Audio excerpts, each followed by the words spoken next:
Only 1 in 10 people truly understand private equity.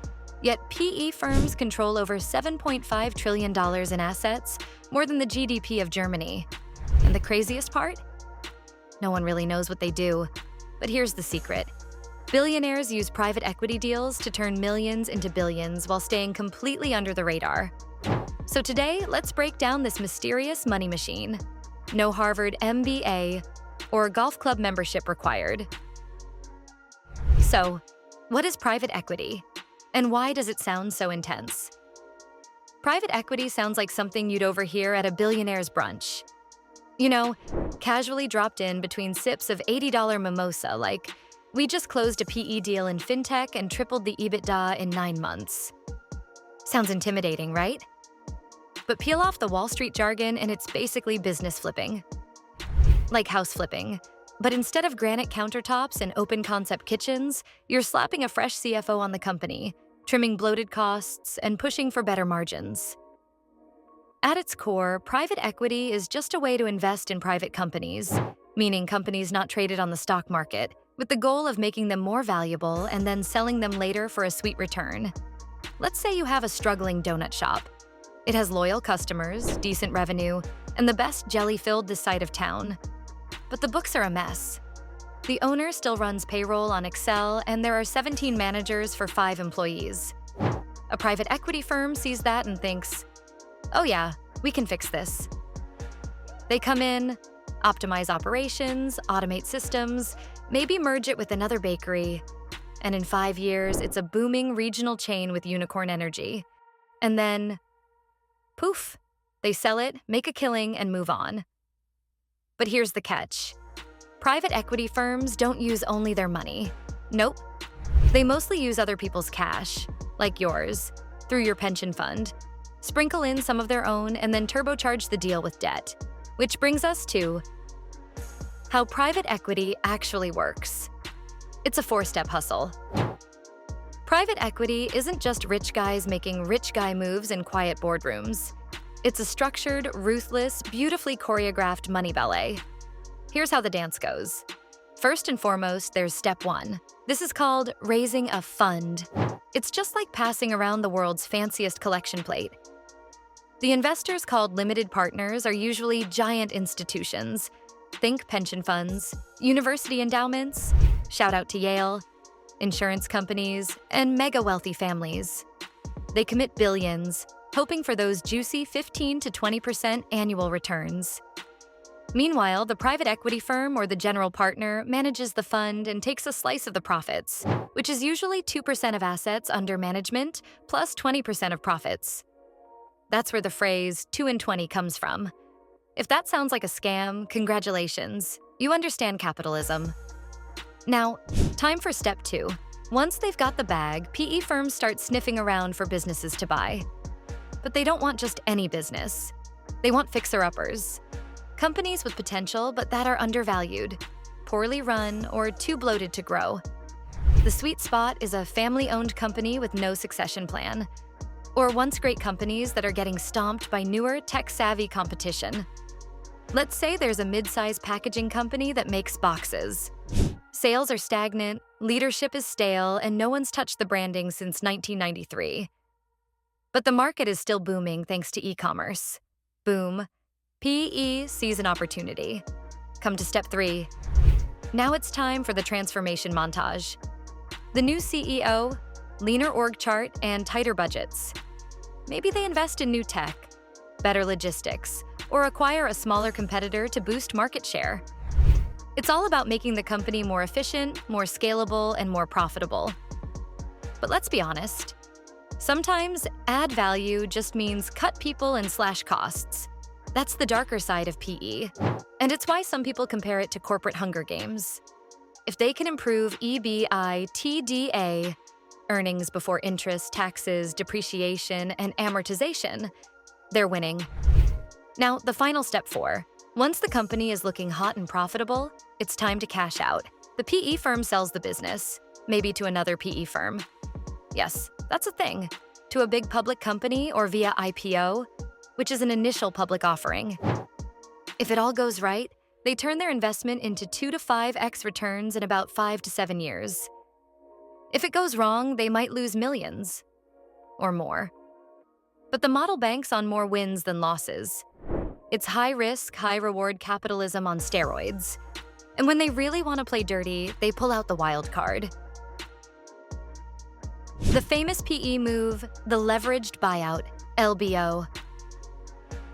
Yes, the LBO, the financial world's version of an Ocean's 11 heist.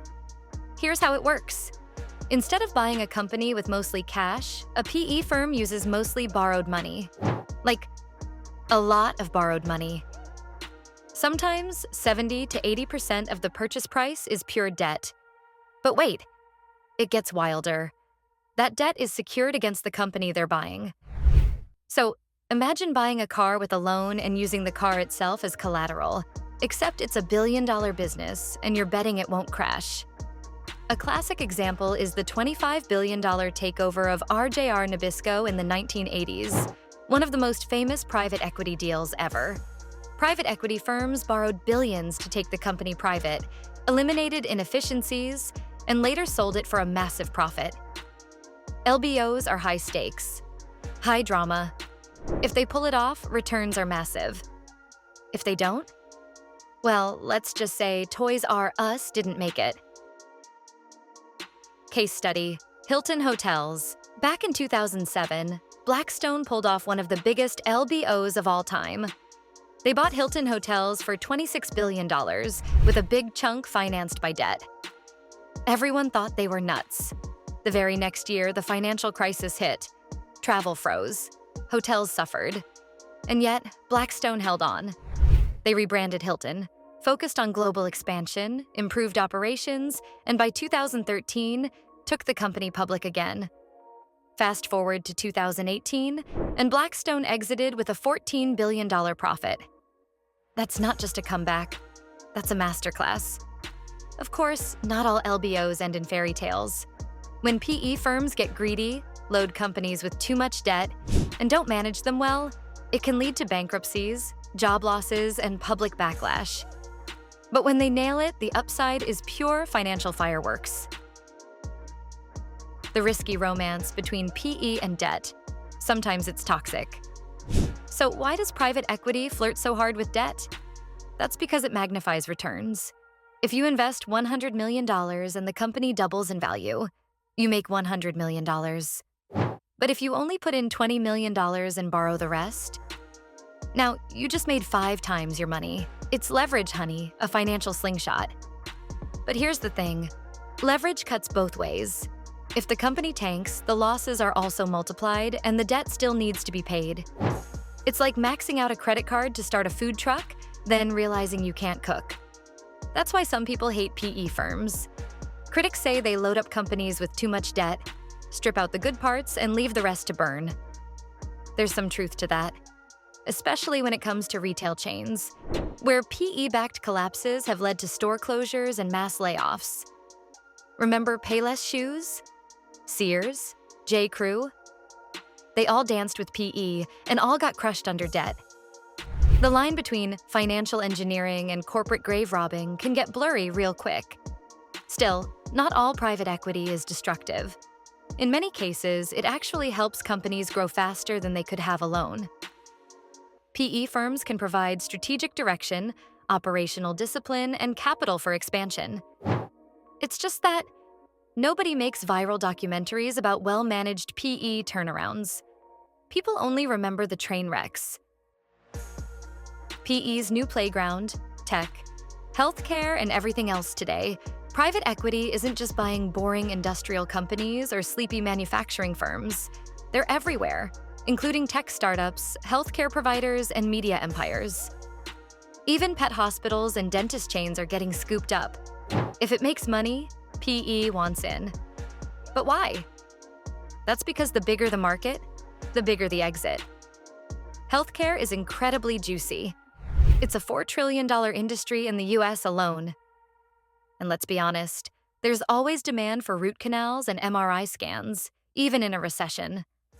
That stability makes it prime real estate for private equity to swoop in, streamline billing, boost margins, and flip it 5 years later. But it's also raising ethical questions. Should financial firms be profiting off people's health and well-being? Should a root canal be optimized for EBITDA? That debate's heating up. At the same time, tech has become the new gold rush. PE firms are increasingly backing SaaS companies, cloud platforms, cybersecurity firms, and anything with recurring revenue and a hockey stick growth chart. And they're not shy about aggressive scaling. Grow fast, cut bloat, exit big. The scary part is that you might not even realize how many services you use are now owned by private equity. Your gym, your vet, your favorite burrito chain, your streaming platform's back-end servers, all part of the quiet empire. It's less buy low, sell high, and more buy everything, sell it later. Private equity is like fire. In the right hands, it can cook a gourmet feast. In the wrong hands, it'll burn your house down. So, the next time someone casually drops, "Oh, it's a PE-backed firm," you don't have to nod and pretend anymore. You know the playbook. You see the hustle.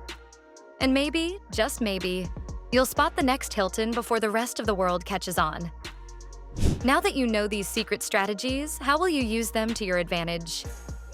Let us know in the comments, and don't forget to subscribe for more insider financial tips.